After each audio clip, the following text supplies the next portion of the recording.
Hey guys, কেমন আছো সবাই? আশা করি সবাই অনেক ভালো আছো আর আমিও অনেক ভালো আছি। ড্রিম লাইফ বাই অন্তরা পেজে তোমাদের সবাইকে অনেক অনেক অনেক ভালোবাসা।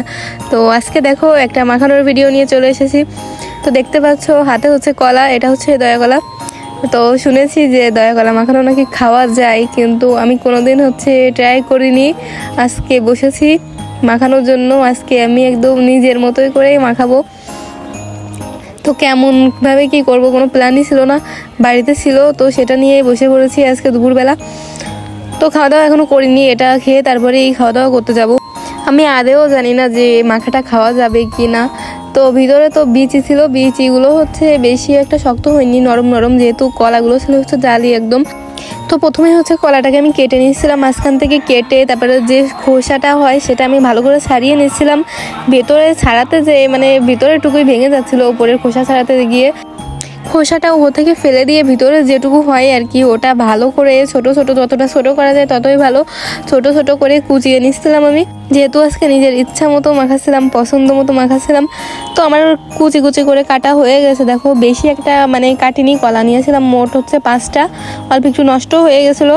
তো 5টা কলা মিলে হয়েছে এতটুকু আমার। তো এখন ভালো করে ধুয়ে নেবো, যেহেতু অনেক কষ রয়েছে এতে, কালো কালো জলও বেরিয়েছে। এখন এই জলটা আমি ফেলে দেবো, তারপর হচ্ছে আবার নতুন জল দিয়ে ভালো করে ধুয়ে নেবো। আর তোমরা কে দয়া কলা মাখা খেয়েছো অবশ্যই আমাকে কমেন্টে জানাবা। আমি কিন্তু কোনোদিন খাইনি, আজকে ফার্স্ট টাইম খাবো। এমনি শুনেছি খাওয়া যায়, কিন্তু কেমন আমি জানি না। তো আমি হচ্ছে সব কিছু গুছিয়ে নিয়ে ছাদে চলে এসেছি মাখানোর জন্য। আর বরকে বসিয়ে রেখেছিলাম হচ্ছে টেস্ট করানোর জন্য, কিন্তু ও খাবে না, ও চলে গেছে নিজেই। তারপর আমি ধোয়া শেষ হয়ে গেলে দিয়ে দেবো হচ্ছে লবণ, পরিমাণ মতো লবণ দিয়ে এবার হচ্ছে শুকনো জল হলে বেশি ভালো হয়, শুকনো মরিচ হলে, কিন্তু আমার বাড়ি হচ্ছে শুকনো মরিচ ছিল না, এই জন্য কাঁচা মরিচ দিয়েই আজকে মাখাটা করব। তো আমি 4-5টা কাঁচা মরিচ নিয়ে নিলাম এখানে।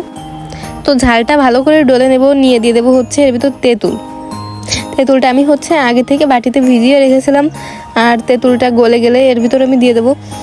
তো ঝাল ভাঙতে আমার বিশাল অনেকই ভয় লাগে, কারণ হাতটা জ্বালা করে অনেক। তারপর তেঁতুলটা দিয়ে দিলাম আমি। আর ভাত আমি হচ্ছে নিচে রান্না করে এসেছি, কারণ মাখাতে গেলেও অনেকটাই সময় লেগে যায়, খেতেও সময় লেগে যায়।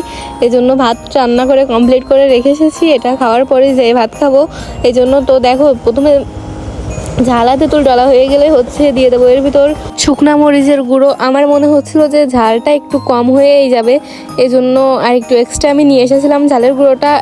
এখন হচ্ছে সেটাই আমি অ্যাড করে দিচ্ছি। আর ভাবছিলাম যে সরিষার তেল অ্যাড করা যাবে কি না, তো ভাবতে ভাবতে ভাবলাম না, সরিষার তেলটা আমি দেবো না, বাদ দিয়ে দেবো ওটা। এই মাখায় হচ্ছে একটাই সমস্যা, গালের ভিতরে শুধু বিচি বিচি হয়ে যায় আর বারবার ফেলে ফেলে দিতে হয়। লেবুর পাতা চটকানোর সময় অনেক সুন্দর একটা সেন্ট বের হয়, যারা মাখিয়েছে এরকম তারাই বুঝবা। তো তারপর দিলাম হচ্ছে চিনি, অল্প একটু চিনি গুঁড়ো দিয়ে দিচ্ছি আমি এখানে। চিনির গুঁড়ো দিয়ে আরেকটু মাখিয়ে নেব, মাখিয়েই হয়ে যাবে আমাদের মাখামাখি শেষ। এবার শুধু টেস্ট করার পালা। আমি তো এক্সাইটেড, কেমন হবে মাখাটা জানি না, আদেও খেতে পারবো কি না পারবো না তাও জানি না। তো শুধু শুধু আমার সব কিছুই নষ্ট হবে তেঁতুলটা। তো আমার মাখানো দেখো কমপ্লিট হয়ে গেছে, প্লেটে করে নিয়ে এখন খেতে বসে গেছে। যেহেতু আমি একা খাবো এই জন্য আমি প্লেটে নিয়েই বসে পড়েছি। বড়মশাই খেলে তো আমি ওর জন্য প্রথমে উঠিয়ে রাখতাম, তারপরেই খেতাম। তো মাখিয়ে এনেছে, মাখাতে একটু বেশি ভালো লাগে, একটু চটকিয়ে চটকিয়ে একটু জল বের হলে সব থেকে বেশি ভালো লাগে। তো তারপরে আমি হচ্ছে এবার দেখো মুখে দিয়ে দিচ্ছি।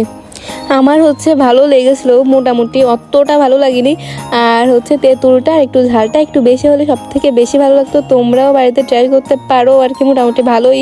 তো আমি এখানেই মাখানোর ভিডিও শেষ করছি। আর ইউটিউব থেকে দেখলে হচ্ছে সাবস্ক্রাইব করে দিও, আর ফেসবুক থেকে দেখলে সবাই ফলো করে দিও, আর সবাই আমাকে সাপোর্ট করো। টাটা।